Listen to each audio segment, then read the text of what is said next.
유기의 외환시장 이야기. 안녕하세요. 유기입니다. 벌써 1분기가 끝이 나고 있습니다. 시간 참 빠르죠. 눈 몇 번 깜빡한 것 같은데 벌써 4월이 코앞이라니. 뭘 하던 정신 바짝 차리고 살아야겠습니다. 날씨도 주말에는 초여름 같았습니다. 봄이 사라지는 걸까요? 그래도 이번 주말은 조금 쌀쌀할 거라고 합니다. 그럼 3월 24일 이번 주 외환시장을 이야기해 보겠습니다. 짧고 쉽게 이해할 수 있게 이야기해야 한다고 하면서도 계속 수치를 언급하고 자세히 설명하려고 하다 보니 내용이 길어지니 복잡해지고 어려워지는 것 같습니다. 짧고 간단하고 쉽게 노력해 보겠습니다. 지난주 외환시장은 간단히 말씀드리면 주초 하락 주중반 이후 상승이었습니다. 주초 하락은 이전 주말에 상승했던 미국의 주식을 보면서 국내 증시 역시 외국인의 순매수로 크게 상승했고 환율은 하락을 시작 1440원 선까지 하락했습니다. 이후 미국과 일본의 금리 동결 예상 그리고 관세 전쟁에 대한 부담감으로 인한 상승의 움직임이 나오고 실제 수요일 일본의 금리 동결 그리고 목요일 새벽 미국의 금리 동결까지 바라보면서 상승 움직임을 이어갔습니다. 그리고 마지막 금요일 새벽 유럽의 관세 전쟁으로 인한 경기 침체 우려에 하락 조정받는 유로의 모습과 중국 위엔화의 약세 모습을 따라가는 형국이 나오고 1470원까지 터치한 이후 당국의 개입 경계감에 의한 하락 조정이 나오면서 1464원대에서 장을 마감했습니다. 헌재의 결정이 명확한 결론을 발표하지 못한 상황에서 불확실성은 환율 상승이라는 명제가 적용된 한 주였습니다. 금요일 장에서는 국내 정치적 혼란과 1470원 위에서의 고점 개입 경계감이 대치하면서 한 주를 마감한 모습입니다.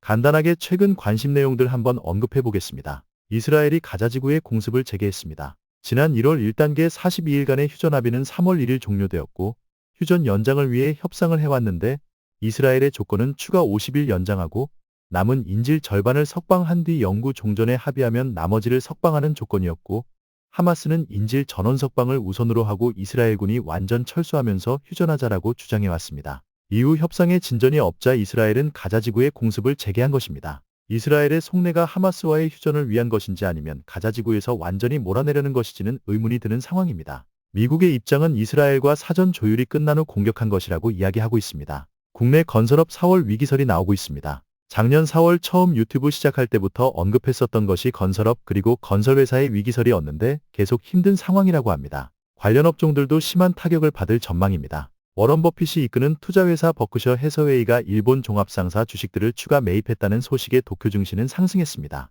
해외의 투자 자금이 일본으로 들어가는 것인가 하는 생각이 들게 하는 행동입니다. 엔화의 추가 강세 움직임이 나올 수 있을 것 같기도 합니다. 트럼프가 교육부를 없애는데 서명했습니다. 교육에 엄청난 돈을 쏟아붓고 있지만 실제 효과가 미미하다는 주장으로 교육부를 폐지하는 행정명령에 서명했다고 합니다. 교육은 100년 후의 미래를 내다보고 해야 하는 것인데 무슨 생각인지 모르겠습니다. 암튼 의회 동의가 없을 것으로 보여 폐지 가능성은 낮다고 합니다. 얼마 전 우주기지에 고립되었던 비행사들이 9개월 만에 귀환한 일이 있었습니다. 그중 한 명인 수니 윌리엄스라는 사람의 모습이 우주로 가기 전과 지구로 복귀 후가 엄청난 차이가 있어 관심이 가더군요. 외모가 엄청 노화했고 체중도 많이 빠져 보였습니다. 전문가들은 지구 복귀가 늦어지면서 받은 스트레스와 식사의 문제 때문이라고 하지만 아무래도 지구의 시계와 우주의 시계가 조금은 다르게 가긴 하나 봅니다. 트럼프는 상호관세 부과일인 4월 2일을 미국 해방일로 부르겠다고 했습니다. 상대국이 부과하는 관세와 똑같은 비율로 눈높이를 맞추겠다는 건데 취임 후 미뤘던 상호관세를 4월 2일에는 제대로 밀어붙이겠다는 의지를 보였습니다.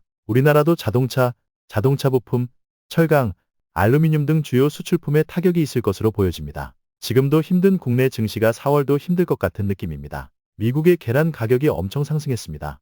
2022년부터 발생한 미국 조류 인플루엔자로 인한 대규모 살처분 그리고 2024년 살모넬라균 발생으로 인한 대규모 리콜 때문이라고 합니다. 계란 한 알의 가격이 우리나라 돈으로 14,000원까지 오른 곳도 있다고 합니다. 이는 결국 서민 물가를 상승시키는 것으로 빵, 쿠키, 케이크, 버거 등 서민의 식료품 가격 상승으로 이어져 불만이 폭증하고 있습니다. 부족분을 수입해 오면 되는데 인근 국가인 캐나다나 유럽 등지에서 수입해 와야 하지만 사실상 수입 요청도 없고 관세 전쟁으로 상대국들도 수출을 꺼려하는 분위기라고 합니다. 어부지리로 우리나라 계란이 미국으로 수출되어 관련 회사의 주식이 크게 올랐다고 합니다. 계란 가격 파동에서 출발한 서민 물가의 인상, 이에 대한 불만 폭발 그리고 반트럼프 시위, 이후 결국은 미국 정치권에서의 트럼프 탄핵 움직임까지 가지 않을까. 괜히 그림을 크게 그려봅니다. 2주 전 일본의 심리사에 대해 이야기한 적이 있습니다. 이번에 새로 이데일리 3월 17일자 뉴스에서 2025년 달러엔 환율 전망을 정리해 놓은 것이 있어 한번 가져와 봤습니다. 엔화 상승 쪽, 그러니까 엔화 약세로 간다는 의견은 일본의 심리사에 의한 해외 투자 증가, 경상수지 적자, 그리고 일본의 금리 인상이 상반기 중에는 어렵다는 의견으로 그동안의 금리 인상에 기댄 엔화 강세에 투자했던 자금이 수익 확정을 위해 되돌림받아 상승할 수 있다는 의견입니다. 반면 하반기 엔화 강세, 즉 하락의 의견은 하반기에는 미국의 관세 정책이 어느 정도 자리 잡고 미국 경제가 안정되면 다시 금리 인하를 재개할 것이다. 그리고 일본 중앙은행의 금리 인상 기조가 이어지고 미국과 일본의 금리 차이가 좁아지면 엔화 가치는 상승하고 달러는 약세로 이어질 것이라는 전망을 했는데, 제가 작년 말 언급했던 2025년 환율 예측에서도 일본의 임금 인상으로 인한 유동성 증가, 그리고 경기 활성화, 약간의 인플레이션 발생, 다시 금리 인상, 이로 인한 미국과 일본 간의 금리 차이 축소로 인한 해외 투자 자금의 일본 유입,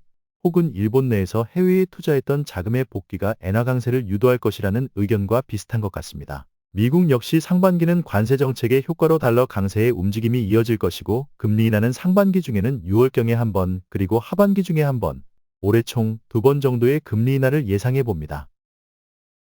지난주 엔화 움직임 살펴보겠습니다. 예상했던 일본과 미국의 금리 동결에 대한 눈치 보기, 그리고 그동안 상승했던 유로의 조정 분위기, 역시 트럼프의 관세 언급에 따른 일희일비가 시장을 흔들었던 한 주의 핵심이었다고 하겠습니다. 주 초반 148엔에서 149엔 사이를 오가던 엔화는 독일의 유럽 인프라 개선 자금이 의회를 통과할 가능성이 확실시 된다는 소식에 위험선호 인식이 강해졌고, 상대적 안정 통화인 엔화는 약세로 상승하기 시작합니다. 수요일 금리 동결에 대한 아쉬움에 추가 상승의 움직임까지 나왔습니다. 이후 미국 역시 금리를 동결했지만 연내 2번의 금리 인하가 가능하다는 언급에 미일 금리차가 줄어들 수도 있다는 기대감에 강세로 움직이기도 했지만, 전반적으로 149엔에서의 추가 방향에 대한 모멘텀은 찾지 못한 모습입니다.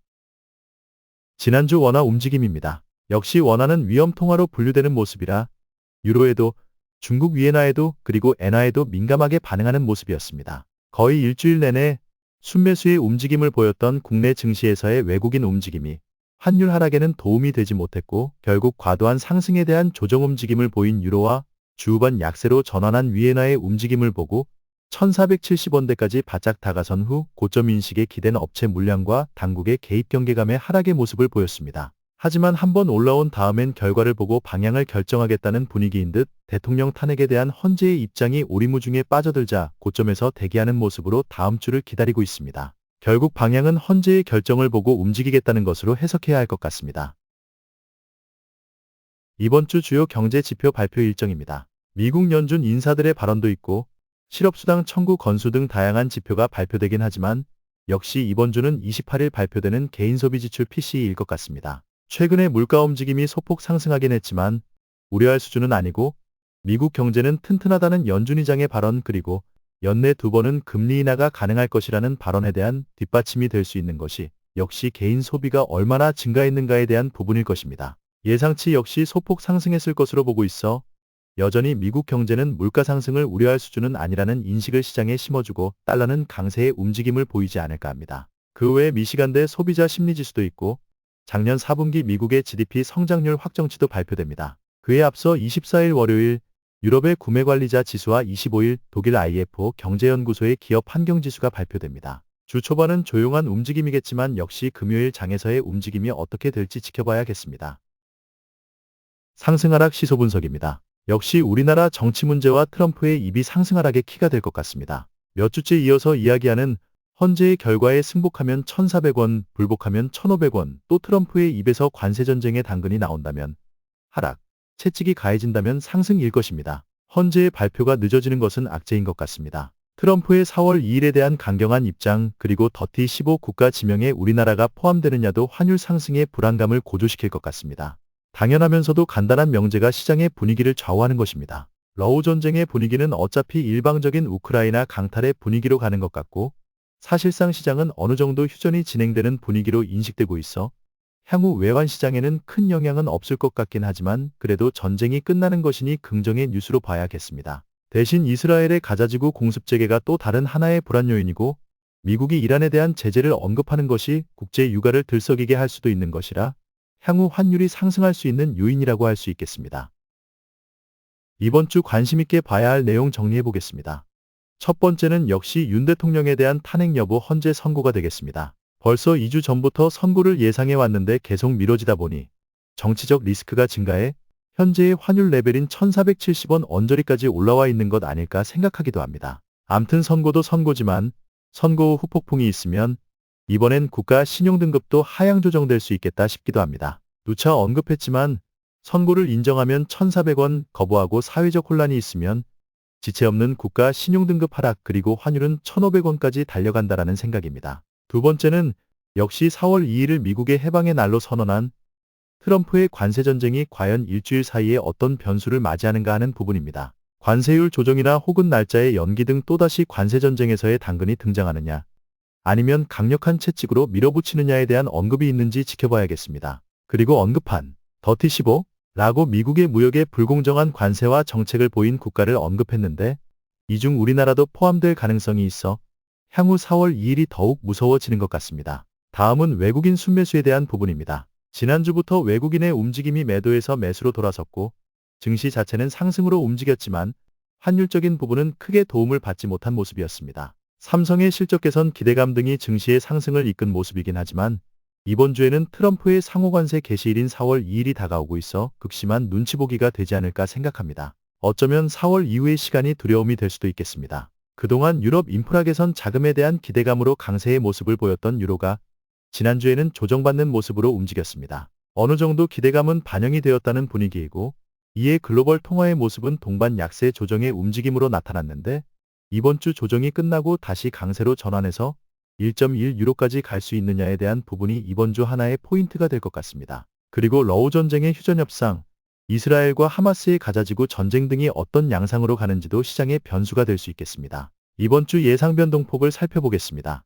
엔화는 146.7엔에서 150.8엔, 원화는 1,440원에서 1,474원입니다. 1,474원은 최근 움직임에서 되돌림 비율 마지노선인 78.6% 선으로 74원 상향 돌파되면 1,500원 간다고 염두에 두고 있습니다. 영국의 시인 T.S. 엘리엇의 황무지라는 시에 나오는 문구가 생각납니다. 4월은 가장 잔인한 달, 죽은 땅에서 라일락을 키워내고 기억과 욕망을 뒤섞고 잠든 뿌리를 봄비로 깨운다. 겨울은 오히려 따뜻했었다. 대지를 망각의 눈으로 덮어주었고 가냘픈 목숨을 마른 구근으로 먹여 살렸다. 라는 시입니다.